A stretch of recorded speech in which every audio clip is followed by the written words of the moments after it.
संसार है क्या? केवल मन का जाल।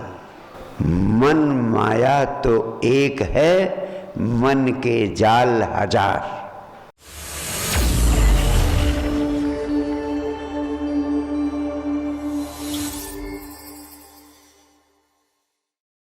योग वशिष्ठ में कहा गया है, इच्छा ही संसार है और इच्छाओं से मुक्त होना ही मोक्ष है।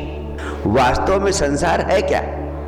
ये जो आपका मन तरह तरह के जाल पैदा कर लेता है, आकांक्षाओं का, चाह का, उसी से हर व्यक्ति का अपना अपना संसार बन जाता है। लोग कहते हैं संसार एक ही है, लेकिन आप हैरान होंगे जानकर, जिन्होंने जाना है, सत्य को, शांति को, आनंद को पाया है, उन सब का कहना है संसार एक नहीं है।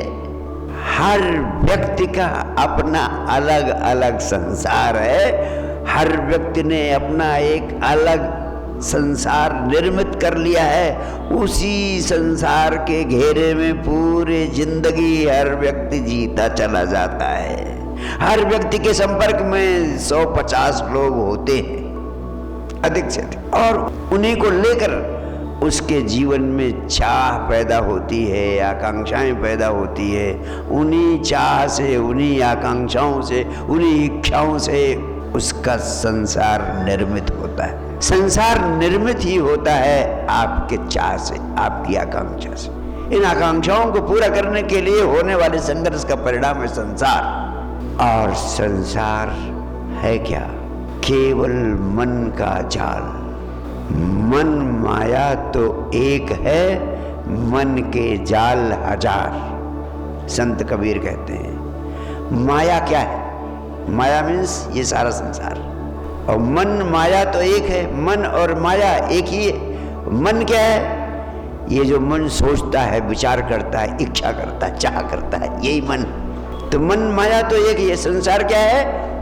आपके मन का विस्तार, आपकी चाह का, आपकी आकांक्षाओं का, आपके सपनों का विस्तार। और ये इतना बड़ा विस्तार है कि एक चीज की चाह करते हैं, आप सोचते हैं ये पूरी हो गई, फिर क्या कहना, लेकिन उसके बाद दूसरी पैदा हो जाती, फिर उसके बाद तीसरी पैदा हो जाती, फिर उसके बाद चौथी पे जाती। इसीलिए जिन्होंने जाना उन्होंने कहा इच्छाएं अनंत है और दुष्पूर है। भगवान बुद्ध का महत्वपूर्ण वचन है, इच्छाएं अनंत हैं, दुष्पूर हैं। यानी इच्छाएं कभी पूरी नहीं की जा सकती, ये इनका स्वभाव है। यानी इच्छाओं का संसार इतना बढ़ता चला जाता है कि उनको कभी पूरा ही नहीं किया जा सकता। तो पूरा जीवन करते क्या है आप कि उन इच्छाओं के जाल में उलझे उलझे मर जाते हैं, और फिर उन्हीं इच्छाओं की वासना को लेकर आप दूसरे गर्भ में प्रवेश करते हैं, फिर जन्म लेते हैं, फिर पिछले जन्म की इच्छाएं, वासनाएं, और नए जन्म में कुछ और इच्छाएं, वासनाएं पैदा हुई, फिर उनसे संघर्ष करते करते समाप्त हो जाते हैं, फिर योनि में प्रवेश करते हैं, गर्भ में प्रवेश कर जाते हैं। तो पुनरपि जननम पुनरपि मरणम पुनरपि जननम पुनरपि मरणम, बार बार जन्म लेना मरना, जन्म लेना मरना, यही चक्कर चलता रहता है। तो इससे मुक्त होने का उपाय क्या है? योग वासिष्ठ में बड़ी सुंदरता से कहा गया कि इन इच्छाओं के जाल से मुक्त होना ही मोक्ष है। अब प्रश्न उठता है कि इच्छाओं के जाल से मुक्त कैसे हुआ जाए? क्या यह संभव है कि आप निर्णय ले लें कि अब मैं कोई इच्छा नहीं करूंगा, एक संकल्प ले लें कि कोई इच्छा नहीं करूंगा और मैं इन इच्छाओं के जाल से मुक्त हो जाऊंगा और मैं मोक्ष को प्राप्त कर लूंगा? ये कठिन है, बहुत कठिन है, यहाँ तक कि असंभव है। इच्छाओं के जाल से मुक्त होने का परिणाम क्या होगा कि आप कहेंगे कि ये पत्नी है, बच्चे हैं, अगर इनके चक्कर में उलझा रहा, इनके साथ बना रहा, तो ये मकान भी बनाना पड़ेगा, बच्चे की शादी भी करनी पड़ेगी, और फिर उसकी नौकरी का भी इंतजाम करना पड़ेगा, फिर ये भी करना पड़ेगा, फिर वो भी करना पड़ेगा। एक 2-3 ऐसे 1000 काम पैदा होंगे, फिर इन इच्छाओं के जाल में मैं उलझ जाऊंगा।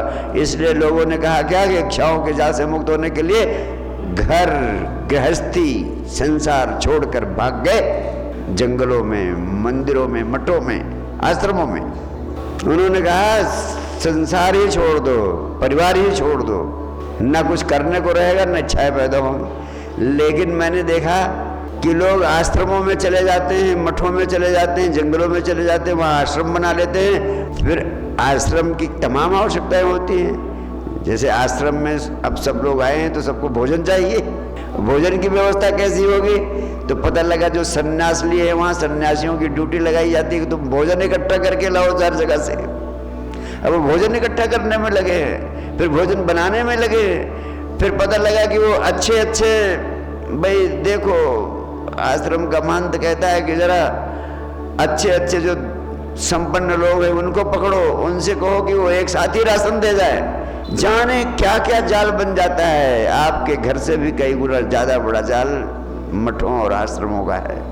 वहाँ भी आकांक्षाएं नहीं जाएंगी।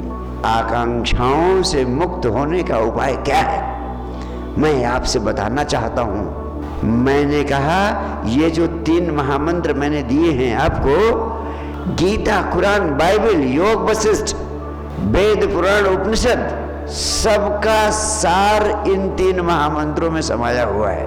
सबका सार। आपको न उपनिषदों को खोजना है, न वेद और पुराणों की रटंत या पठंत करनी है। गीता, कुरान, बाइबल का सार भी इसमें समाया हुआ। मैंने पूरा जीवन इस दिशा में लगा दिया, तब मुझे जो हीरे मोती मिले उनको इन 3 महामंत्रों के रूप में आपको अर्पित किया है। इन इच्छाओं के जाल से, मन के जाल से मुक्त होने का उपाय क्या है? इनका उपाय इच्छाओं को मार देना नहीं है, क्योंकि इच्छाओं को मार पाना तुम्हारे लिए संभव नहीं है, सरल नहीं है, बहुत कठिन है, यहाँ तक कि असंभव है। तब फिर उपाय क्या है? उपाय है कि इस जीवन की आवश्यकताएं और इच्छाएं दोनों को समझो। इच्छाएं तो अनंत है, लेकिन आवश्यकताएं सीमित है। आवश्यकताएं मीन्स रोटी, कपड़ा, मकान और सुख समृद्धि की जरूरतें। तो जो आवश्यकताएं हैं आदमी की, सुखपूर्वक जिंदगी को जीने के लिए जिन चीजों की जरूरत है उनको मैं कहता हूं आवश्यकता। और इच्छाएं तो अनंत हैं। आपको अभी मकान मिल जाए तो फिर आप कहेंगे कि नहीं, बड़ा मकान चाहिए, कम से कम 1000-2000 गज का। वो भी मिल जाए तो आप कहेंगे ये तो है ही, जब तक फार्म हाउस ना हो अपना तब तक क्या। ये इच्छाएं हैं। आवश्यकताएं क्या हैं? रहने को घर हो, खाने को रोटी हो, पहनने को वस्त्र हो, और जो सुखपूर्वक जीवन, कंफर्टेबल लाइफ को दे सके। एसी भी हो, हीटर भी हो, ये भी आवश्यकता है। हर युग की अपनी अपनी आवश्यकताएं होती हैं। तो आवश्यकताओं के अनुरूप हमारी हर व्यक्ति इतना सक्षम है कि अपनी आवश्यकताओं को पूरा कर ले। आवश्यकताओं को पूरा करना जरूरी है, वो जरूरी है हमारे जीवन के लिए। और आकांक्षाएं अनंत हैं, उनके जाल में उलझना नासमझी है। तो समझदार आदमी क्या काम करता है? जिंदगी की जरूरी और गैर जरूरी चीजों को समझने की कोशिश करता है। जो गैर जरूरी चीजें हैं उनका अंबार इकट्ठा करने की चेष्टा में नहीं लगता है, वो रुक जाता है, डर जाता है। आवश्यकताओं को पूरा करो और गैर जरूरी चीज़ों का अंबार लगाने से अपने को मुक्त कर लो। इसी को मैं कहता हूँ समझ की क्रांति। और ये समझ की क्रांति कैसे आएगी?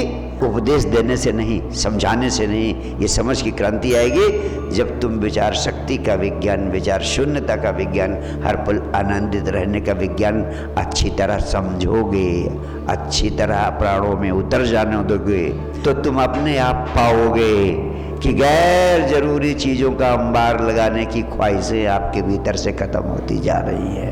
और जो जो चीज़ें जरूरी है, आवश्यक है, उनको पाने का विज्ञान मैंने दिया है। उनको पाने से दुनिया की कोई ताकत आपको रोक नहीं सकती है। इन 3 महामंत्रों का अभ्यास करें।